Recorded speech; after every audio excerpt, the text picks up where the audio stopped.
Welcome back. I've been practicing MIG welding without an argon or a carbon dioxide shield. Ordinarily with MIG, you have a gas which is fed up the nozzle, and gas, an inert gas, ideally, argon or an argon carbon dioxide mix, or you can use just carbon dioxide, like a shield of gas is sort of fed here.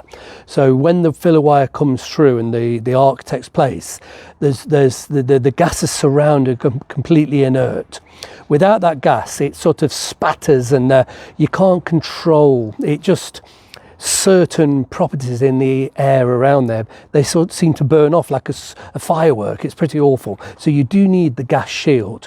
Or the other way is the wire itself, which is fed through, has a flux core. Now, I've got a lot of experience of welding with an argon shield, but no experience at all of welding without the shield, with the flux core. And I've had a go today, and I've been sort of messing about on scraps, and it's very difficult, to be truthful with you, on very thin bodywork still. It's not ideal at all.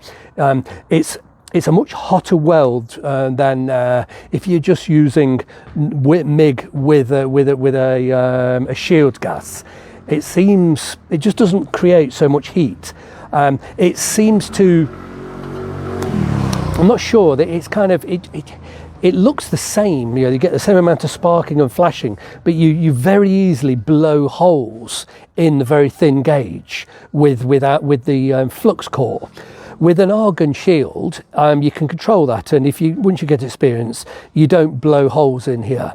So I've done all sorts of, I've been faffing about for about an hour, and I finally got the, what you have to do is, let's just turn the camera around slightly, so we can see the machine. Here it is. It's only a little machine, and you can increase or decrease. You can speed up the wire flow. You can feed it through faster. You can have more ampage. This is quite a cheap machine. It's very basic, but it seems reasonable. And it's got flux core in there. There's no shield. So I've got it on the minimum ampage setting, and I've got the wire set at about, it goes up to 10. So I've got it set up about 5.5. It's a totally different sort of mix and setup when you're using a gas shield, and I managed to get it fed properly. And these 4 blobby, splodgy, messy looking welds here, and they've got all this gold sort of stuff, which is the residue of the flux. Let me just get a wire brush and see if I can get some of that off. I need a pair of gloves, and I don't want to stab myself with the little bristles on the wire brush. Let's have a look at it cleaned up. But I was quite surprised. The penetration was quite good, but nonetheless, it's very difficult to not blow holes in the work. There we go. That's okay. As sort of spot welds, they don't look too bad. And we turn it over, and we do have, good penetration. They've penetrated pretty well. So yeah, it's not bad. And what I'm going to be doing, I've tried butt welding, sort of 2 together. Honestly, forget it. On such thin material, this is 20 gauge. I think it's 0.8 millimeter steel.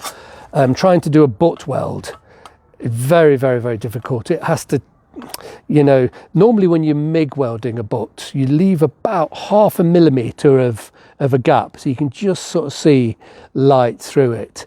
But with the flux core, they have to really touch, otherwise it just blows holes. This is really designed for much heavier duty outdoor work. See, when you're working outdoors, as I am a lot of the time, the wind blows away the shield's only it just comes out the head of the nozzle, and it's just, you can hear it. It's just when you first pull the trigger before the wire feeds through, you hear it hiss, but it's not coming under great pressure, so the wind can easily blow it away. I've been having the same problem with the oxy-acetylene. The flame's been distorted by, it's just been blowing the flame about, and you're trying to keep it very, very still to get a molten pool, and the flame moves 3 or 4 millimeters, and you just can't keep the pull. But anyway, most of these blobby old welds were where we're sort of me practicing setting up the pressure of the oxy-acetylene. But this piece here, I did finally get you know, something I was happy with. So I'm actually going to overlap. I'm not going to do a butt weld, I'm going to overlap. If you saw the previous films when I cleaned out the holes and the mess in the sills, I did find some mess and some rot inside, and it's going to be quite difficult to get the oxy-acetylene in. So I'm going to do a butt weld similar to this. What I've done, I've drilled holes in the, it's just little tiny holes. And I've got, these are very, very handy. Anybody that's used to sort of panel work will recognise this instantly. These are skin pegs. And they're wonderful things. They're very old. These are probably from the 60s or something. And they've got a little, let me just take my glove off so we can, it'll give the camera a chance to focus. It's an auto, in fact, let me turn it off the yellow background because it wants to focus on that yellow thing. There we go, that's it. We can see it's just got a step. So what you do, you cut a hole this size, and then you poke the, I'll show you how it works. It's on a thread, and it's got a step. So the step, I'll show you. We put the two pieces together.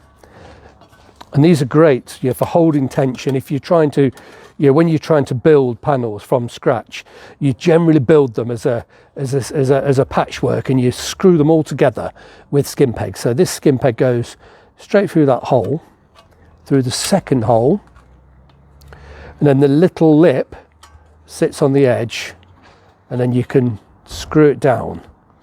Oop. There we go. Let's try and screw this down. I'm trying to look in the camera and not look at what I'm doing. There we go. There we go. So that's one skin peg in place. So the tighter the fit, the less likely of blowing a hole. So can you see the other side of the skin peg poking through here? And you can tighten that up quite a lot. And I did actually, what I found, and this might very well prove to be the case, if I can somehow get a drill into the inner sill and drill some holes for the skin pegs might be too long. This might protrude and touch on the outer sill. So what I made many, many years ago, about 20 odd years ago, I made my own skin peg, which is much, much shorter. So if we look at the difference, it's less than half the length. It's not as complicated. It's much simpler.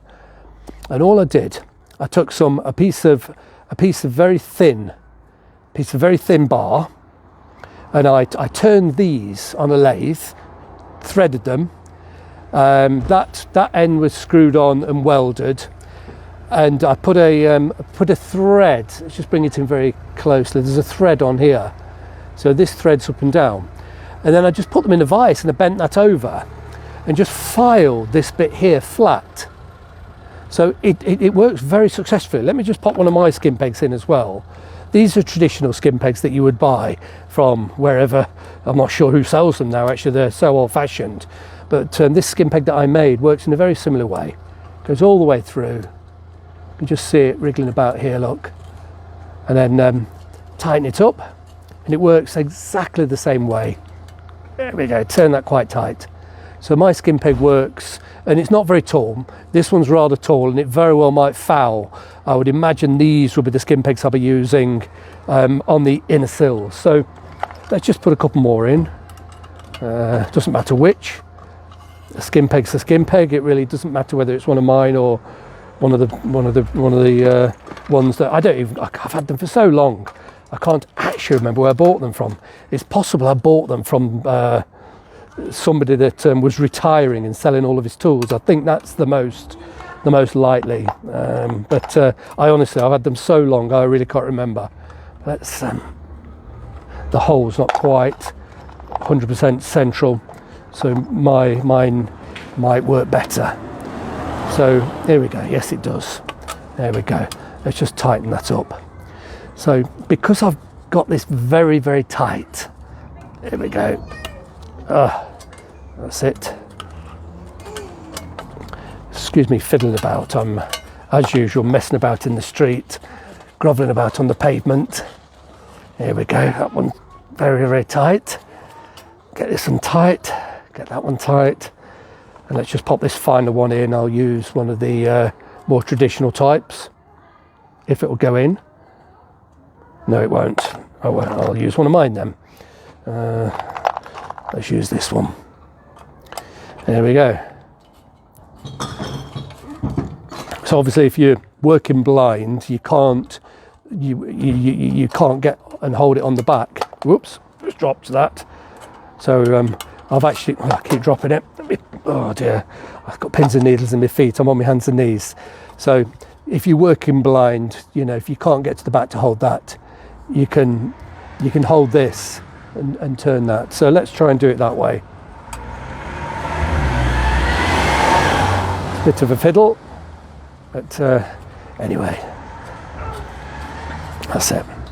So that should hold quite nicely whilst I weld this. Now, in typical fashion, all of my tools, I can't find my welding mask, I can't find my welding gauntlets.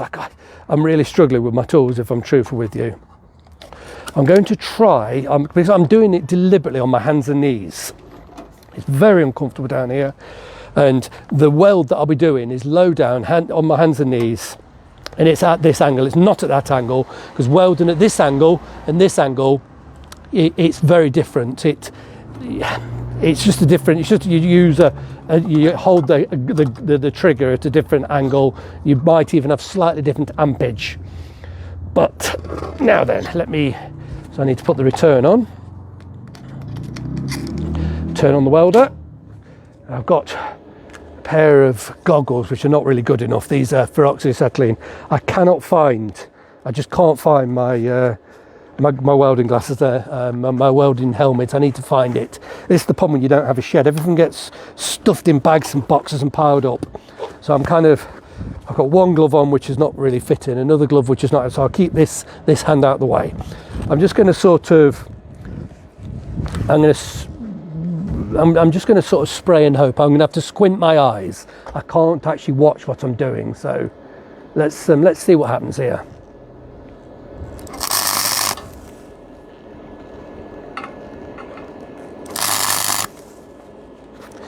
This hand's getting burnt. Yeah, I'm doing this blind. I really need to be able to be seeing. I'm closing my eyes and it's not helping, but I really want to sort of see what kind of penetration we're getting.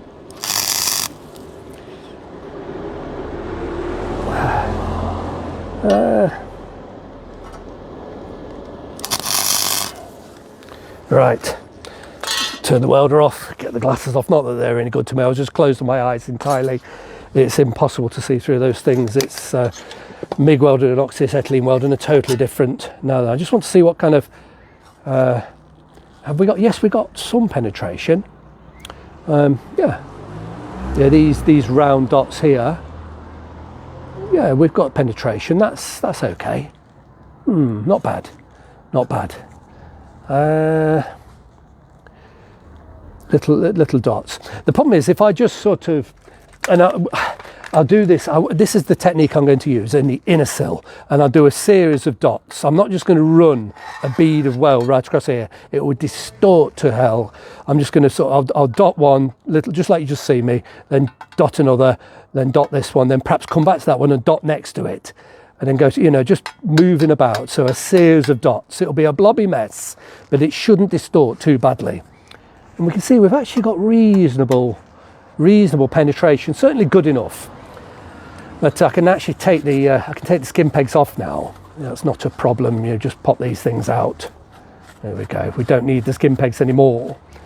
But, as you can imagine, inside the sill, I'm not going to be able to get my hands in. I'm not going to be able to hold it. I'm not going to be able to. It'd be very, very, very difficult to keep the patch in place whilst I weld it. But with the skin pegs, and once you're at this stage, and then we can just quickly come back and the little tiny holes that are left by the skin pegs, just weld those up. But that'll be good enough inside. But truthfully, I will not be welding the outer sills on with this. I don't think I'll do any outer panel work. It isn't neat enough. It's just too difficult to control. I like to do most of my welds as butt welds rather than lap joints. On a lap joint, I found that the flux core is adequate, it's fine, but trying